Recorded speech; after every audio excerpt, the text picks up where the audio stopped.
नमस्कार विद्यार्थी मित्रांनो, यशाचा राजमार्गमध्ये तुमचे सहर्ष स्वागत आहे.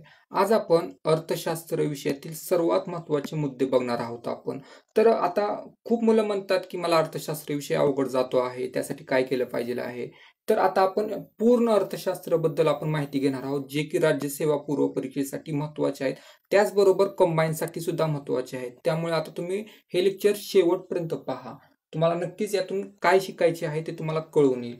तर आता पहिली गोष्ट तुम्ही लक्षात ठेवा, अर्थशास्त्रामध्ये वाचत असताना तुम्ही अर्थशास्त्र, तर त्यामध्ये महत्त्वाचे डेफिनेशन्स काय आहेत ते करणं गरजेचं आहे.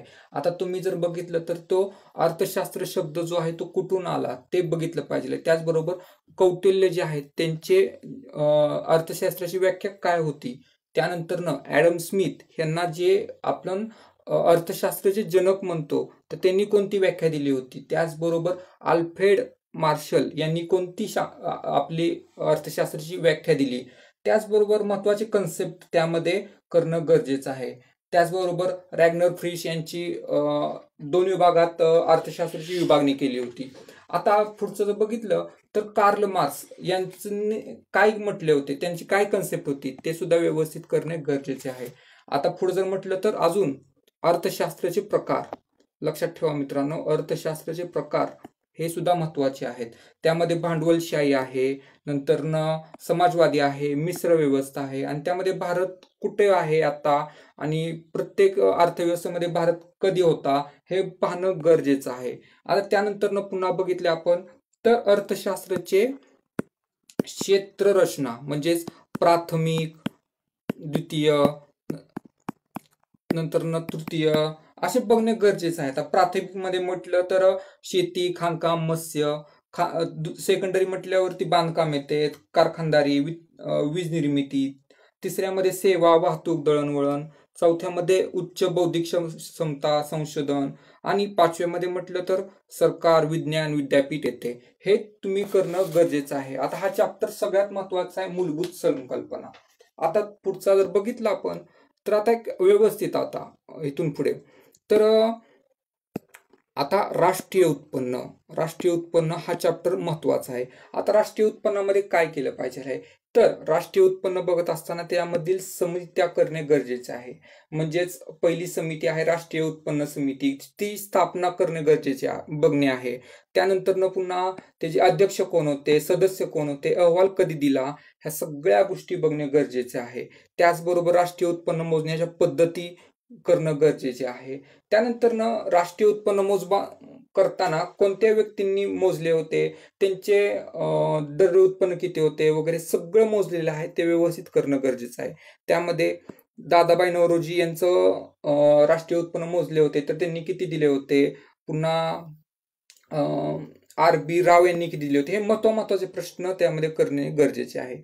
त्याचबरोबर NSO ची स्थापना जी आहे ती कधी झाली, त्याचा अहवाल कधी आला, नंतर आपले आधारभूत वर्ष ते सुद्धा त्यामध्ये करणे गरजेचे आहे. त्याचबरोबर 4 पद्धती जीडीपी मोजण्यासाठी केल्या जातात. तर त्यामध्ये कुठली, पहिले उत्पाद पद्धत, उत्पन्न पद्धत, खर्च पद्धत आणि चौथी जी आहे ती वस्तू प्रवाह पद्धत. लक्षात ठेवा मित्रांनो, चौथी पद्धत आहे वस्तू प्रवाह पद्धत. तर हे सुद्धा सगळं व्यवस्थित आणि कुठल्या क्षेत्रामध्ये केली जाते ही पद्धत ते व्यवस्थित करणं गरजेचं आहे. आणि आपण पुढे सेपरेट लेक्चर घेणारच आहोत ह्यावरती, तर तुम्ही आता कमीत कमी एवढं तरी आपण अर्थशास्त्रामध्ये केले पाहिजे आहेत. त्याचबरोबर आता अर्थशास्त्राची उपक्षेत्रे जे आता आपण सांगितले आहेत की प्राथमिक कोणती, द्वितीय कोणती वगैरे ते व्यवस्थित करणं गरजेचं आहे. त्याचबरोबर जर पुढे बघितले आपण तर ग्रीन जीडीपी काय आहे हे सुद्धा बघणं गरजेचं आहे. त्याचबरोबर ह्या कन्सेप्च्युअल फॅक्ट आहेत हे व्यवस्थित करणं गरजेचं आहे. पुन्हा आधारभूत वर्ष समिती 2011-12 आहे, 17-18 आहे, ते कुठल्या समितीनुसार केलेलं आहे ते करणं गरजेचं आहे. त्याचबरोबर जीडीपी मोजण्याच्या पद्धती, स्थिर किमतींना, चालू किमतींना, घटक किमतींना, बाजार मूल्य किमतींना, हे सगळं व्यवस्थित डेफिनेशननुसार कन्सेप्च्युअली अभ्यास केला पाहिजे आहे. त्याचबरोबर जीडीपी म्हणजे काय, जीएनपी म्हणजे काय, एनएनपी म्हणजे काय, एनडीपी म्हणजे काय, हे करणं गरजेचंच आहे. लक्षात ठेवा. आता हे झालं राष्ट्रीय उत्पन्न. आता राष्ट्रीय उत्पन्नामध्ये अजून जर पुढे बघितलं आपण तर करंट रिलेटेड बघणं गरजेचं आहे. तर करंटमध्ये बघितलं तर जीडीपी ग्रोथ रेट काय आहे, जीडीपी मधील क्षेत्रनिहाय वाटा कुठला कुठला आहे, प्रायमरी, सेकंडरी, टर्शरी, आता आपण सांगितलंच आहे. त्याचमध्ये आता पुढचा चॅप्टर आहे चलनवाढ. चलनवाढ हा खूप महत्वाचा चॅप्टर आहे, त्यामुळे तुम्ही तो करणं गरजेचंच आहे. चलनवाढीमध्ये काय विचारलं जातं लक्षात ठेवा, की मूळ संकल्पना त्यामध्ये खूप विचारल्या जातात. आता चलन संकल्पनामध्ये काय, M0 म्हणजे काय, म्हणजेच संचित पैसा, संकुचित पैसा म्हणजे काय, पुन्हा M4, M3, M3 आता काय केलेलं आहे, वगळलेले आहे 1998ला. तर ह्या सगळ्या संकल्पना व्यवस्थित तुम्ही पाठ करणे गरजेचे आहे. पुन्हा तेजीचे चक्र जे आहे ते तुम्ही करणं गरजेचेच आहे. मंदीचे चक्र म्हणजे काय आहे ते करणं गरजेचे आहे. पुन्हा आपल्या पैशाचा संख्यात्मक सिद्धांत हा सुद्धा त्यामध्ये महत्वाचा आहे. आता बघूयात आपण अजून पुन्हा. आता ह्याच्यामध्ये इतर संकल्पना त्यामध्ये आहेत आपले इन्फ्लेशन, डिसइन्फ्लेशन, रिफ्लेशन, स्टॅगफ्लेशन, हे सगळं करणं गरजेचं आहे. इन्फ्लेशन म्हणजे काय असतं, रिफ्लेशन म्हणजे काय असतं, हे सगळं करणं हे एक महत्वाचं आहे आता आपल्या पेपरसाठी. आता त्यानंतर पुन्हा चलनवाढीचे प्रकार दरानुसार, कारणानुसार आहेत, ते सगळं करणं गरजेचं आहे. म्हणजेच आता चढ उतार वगैरे त्यामधल्या स्टेप आहेत त्या सगळे, त्याची कारण, चलनवाढीची कारण गरजेची आहेत. म्हणजे मागणीजन्य कारणे आहेत, पुन्हा खर्चदाब तज्ञ आहेत, म्हणजे पुरवठा कमी होणे, पुन्हा परिणाम जे आहेत ते महत्वाचे आहेत, अर्थव्यवस्थेवर आहेत, कुटुंबीय आहेत, परकीय व्यापारावरती काय परिणाम होतो, हे सगळं गरजेचं आहे बघणं. त्याचबरोबर महत्वाचं आहे व्यापार चक्र बघणे. आता व्यापार चक्रामध्ये काय काय येतं, तर स्तब्धता, नंतर घसरण, मंदी, तेजी, हे सगळं त्यामध्ये तुम्ही पाठ करणं गरजेचं आहे आणि त्याचे तुम्ही व्यवस्थित कन्सेप्च्युअल स्टडी करणं गरजेचं आहे. पुन्हा चलनवाढीचे निर्देशांक आहेत ते करणं गरजेचं आहे. ग्राहक किंमत निर्देशांक म्हणजे काय, म्हणजे त्यामध्ये म्हटलं तुम्ही तर WPI जे आहे, म्हणजे ह्याला म्हणतात ग्राहक किंमत निर्देशांक. हे काय आहे, कधी मोजला जातो, किती महिन्यांनी मोजला जातो, तर हे जे आहे ते दर महिन्याला मोजला जातो. आणि त्यामध्ये कसं आपल्या सेवा ज्या आहेत त्या मोजल्या जात नाहीत, पण CPI मध्ये मोजल्या जातात. आणि हे CPI वगैरे आहे तर ते कशा मार्फत मोजला, तर कोण मोजतं, कधीपासून काढला जातो, हे सगळं करणं गरजेचं आहे तुम्हाला. त्यानंतर अजून पुढे म्हटलं तर चलनवाढीवर उपाय वगैरे हे सगळं गरजेचं आहे. जीडीपी डिफ्लेक्टर वगैरे काय आहे, तुम्ही कन्सेप्ट व्यवस्थित करणं गरजेचं आहे. आता पुढे म्हटलं तर चलनवाढीचे परिणाम लक्षात ठेवा, तर चांगले, वाईट, शून्य, हे सगळं म्हणजेच आपण मगाशी सांगितलंच होतं की कुणाला कुणाला कसा त्याच्यामध्ये परिणाम होतो.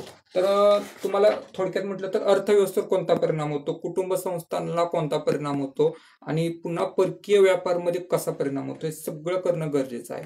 आता त्यामध्ये पुन्हा तुम्ही म्हटलं तर चलनवाढ नियंत्रण ठेवण्यासाठी आता तुम्ही कुठल्या कुठल्या संकल्पना करू शकता. आता बघा तुम्ही, मौद्रिक उपाय आहेत, राजकीय उपाय आहेत, प्रत्यक्ष, पुन्हा काही लॉ नुसार करता येतात लक्षात ठेवा. नंतर नियम आहेत काही ते करणे, पुन्हा जसे वस्तू आहेत, जिफेन वस्तूचा प्रवाह वगैरे ते सगळं करणं, व्यापार चक्र आहे, फिलिप्स कर्व आहे. त्याचबरोबर तुम्हाला मी आता सांगितले होते की पैशाचे प्रकार हे करणं गरजेचं आहे. हे सगळ्या डेफिनेशन ह्या करणं गरजेचं. आता M4 पण होतं, पण M4 हे कॅन्सल करण्यात आलेलं आहे. पुन्हा त्यानंतर पैसा गुणक हे सुद्धा व्यवस्थित करणं गरजेचं आहे. नंतर पैशाचे संख्यात्मक सिद्धांत हे करणं गरजेचंच आहे. आता जर पुढे बघितलं की पैसा व चलन, त्यामध्ये पैसा आणि चलन मधील फरक हे करणं गरजेचं आहे. पैशाची कार्य, पुन्हा नोटा व नाण्यांची उत्क्रांती, नोट कधी पहिल्यांदा छापली गेली, नंतर बंद कधी झाल्या, आता करंट मध्ये सुद्धा 2000ची नोट बंद झाली वगैरे, हे सगळं करंट मध्ये पण करणं गरजेचं आहे. त्यामध्ये कागदी चलनाचे प्रकार, परिवर्तनीय, अपरिवर्तनीय, हे करणं गरजेचं आहे. आता आरबीआय मध्ये करत असताना RBIची उत्क्रांती, त्याची रचना, पुन्हा पतनिर्मितीची साधने, संख्यात्मक, गुणात्मक, पुन्हा अग्रगण्य क्षेत्र, कर्ज पुरवठा, हे करणं गरजेचं आहे.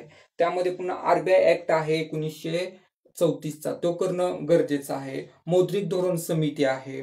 त्याचबरोबर मध्यवर्ती बँकेची जी काय व्याख्या आहेत वेगवेगळ्या लोकांनी केलेली, ते करणं गरजेचं आहे. रेपो रेट आहे, रेपो रेट नंतर पुन्हा आपला CRR आहे, SLR आहे, बँक रेट आहेत. नंतर अजून पुढे म्हटलं तर अजून SDF आहे, MSF आहे, ओपन मार्केट ऑपरेशन आहेत, हे सगळं करणं गरजेचं आहे.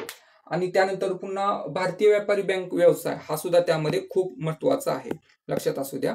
आणि त्यानंतर पहिली बँक कुठली होती, नंतर जगातील पहिली मध्यवर्ती बँक कोणती, हे करणं गरजेचं आहे. त्याचबरोबर SBI, नंतर जे आपण बघितलं की राष्ट्रीयकरण किती वेळा केलं, कुठल्या कुठल्या बँकेचे तारखानुसार वगैरे करणं गरजेचं आहे.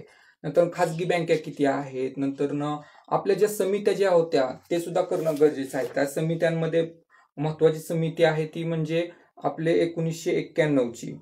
तर त्यामध्ये सांगितलेलं होते की आपण खाजगीकरणाला पण हे करून द्या म्हणून, परमिशन द्या म्हणून.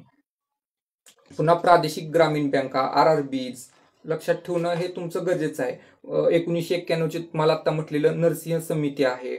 त्याचबरोबर पुढे अजून नरसिंह समिती 2 आहे, म्हणजे बँक क्षेत्र सुधारण्यासाठी केली होती 1947ला. पुन्हा अजून पुढे म्हटलं तर रोखता मापन पद्धती हे महत्वाचं आहे त्याच्यामध्ये. हे खूप म्हणजे आता बँकिंग मध्ये करणं गरजेचंच आहे.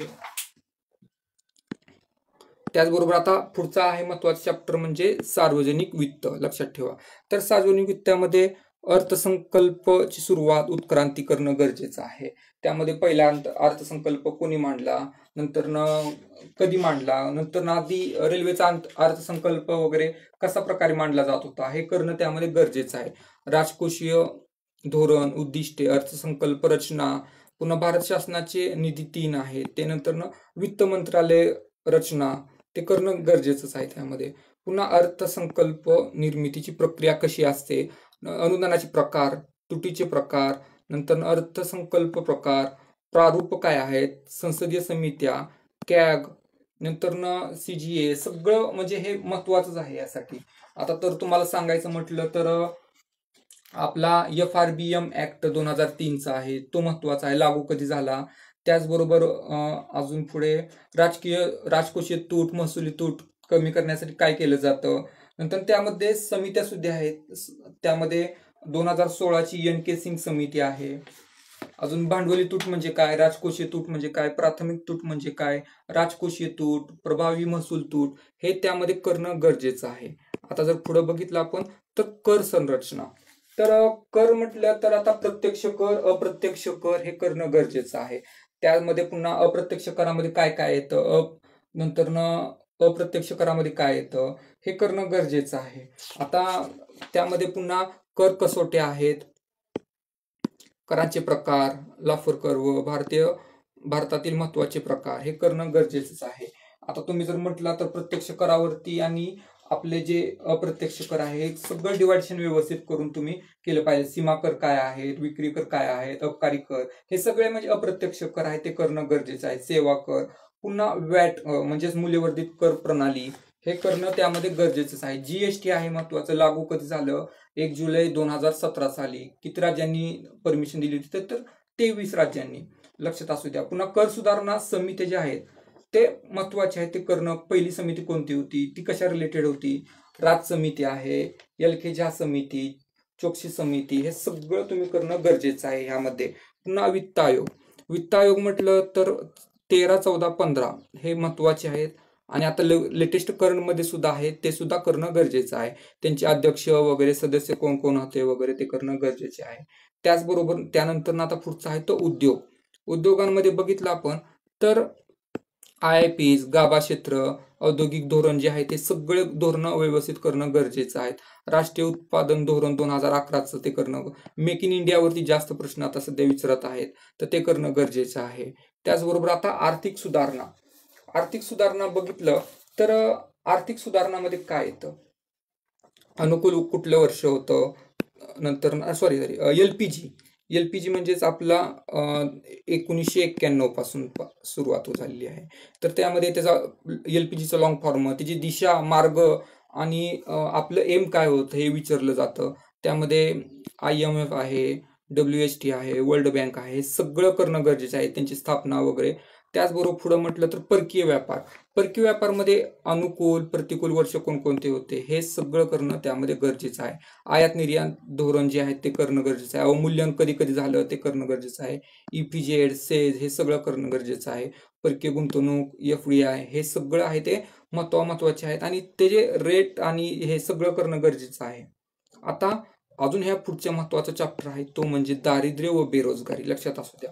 तर दारिद्र्यामध्ये म्हटलं तर त्यांच्या थोड्याफार व्याख्या आहेत ते करणं गरजेचं आहे. त्यानंतर पुन्हा समितीमध्ये म्हटलं तर आपला धनंजय गाडगे सरांचे कार्यगट जो आहे तो, पुन्हा अलग कार्यगट, लकडवाला समिती, त्याचबरोबर सुरेश तेंडुलकर गट त्यांनी पण केलं होतं. त्यानंतर पुन्हा आता लेटेस्ट मध्ये आहे ते म्हणजेच सी रंगराजन समिती यांचा अहवाल आहे. तर हे सगळं ह्यामध्ये आपल्या समिती आणि आकडेवारीमध्ये करणं गरजेचं आहे. त्यामध्ये तुम्ही मग पुन्हा आकडेवारीमध्ये दारिद्र्याचे प्रमाण किती होते, ग्रामीण किती, शहरी किती, हे करणं गरजेचंच आहे. नंतर फेऱ्या महत्वाच्या आहेत तुम्हाला, जे आपण तेंडुलकर समितीमध्ये आहेत ते. त्यानंतर महत्वाचं आहे पंचवार्षिक योजना. पंचवार्षिक योजनामध्ये 1 ते 12 पंचवार्षिक योजना करणं गरजेचंच आहे. आणि त्यानंतर तुम्ही नीती आयोग हे बघणं गरजेचंच आहे. नीती आयोगाची सुरुवात कधी झाली, आता नंतर पुन्हा योजना आयोग, सगळं त्यामध्ये करणं गरजेचं आहे. आता चालू घडामोडीवरती सुद्धा हे महत्वाचं आहे, तिथली आकडेवारी वगैरे. आता तुम्ही पुढे अजून बघू शकता की पायाभूत सुविधा. पायाभूत म्हटलं तर त्यामध्ये पुन्हा आहेत कृषी रिलेटेड, आकडेवारी व योजना आणि सामाजिक योजना, हे करणं गरजेचंच आहे. आता त्यामध्ये अजून पुढं म्हटलं तर अजून चॅप्टर आहेत बेरोजगारी. बेरोजगारीमध्ये म्हटलं तर त्याच्या व्याख्या, त्याचे प्रकार, हे महत्वाचंच आहे. आता तुम्ही बेरोजगारी जर म्हटलं तर इथं आहेत हे बेरोजगारी. बेरोजगारी. तर बेरोजगारी जे आहे ते त्याचे प्रकार महत्वाचे आहेत, म्हणजे ऐच्छिक, अनैच्छिक, अर्ध बेरोजगारी, पूर्ण बेरोजगारी, सुशिक्षित बेरोजगारी, औद्योगिक बेरोजगारीचे प्रकार, तांत्रिक बेरोजगारी आहे, चक्रीय आहे, हे. आणि विकसित देशात कोणते असते, अविकसित देशात कोणते असते, हे करणं गरजेचं आहे. पुन्हा त्याचे मोजमाप आहेत, हे सगळं महत्वाचे करणं गरजेचं आहे. आता पुढे म्हटलं तर व्यापार तोल व व्यवहार तोल हे करणं गरजेचं आहे. लक्षात असू द्या. तर व्यापार तोल म्हणजे काय, व्यवहार तोल म्हणजे काय, हे लक्षात आलंच पाहिजे आहे. तर तुम्हाला अजून जरी काय शंका असतील अर्थशास्त्रामध्ये तरी नक्की आम्ही त्यावरती उत्तर देऊ. तुम्ही आम्हाला फक्त कमेंट्स करून तुमचे नक्की कळवा की काय प्रॉब्लेम्स आहेत वगैरे. आणि जर तुमची इच्छा असेल की ह्या चॅप्टरनुसार आपण वेगवेगळे लेक्चर्स घ्यावी तर तुम्ही आम्हाला नक्की कळवा, आम्ही तुम्हाला नक्कीच मदत करू. धन्यवाद मित्रांनो.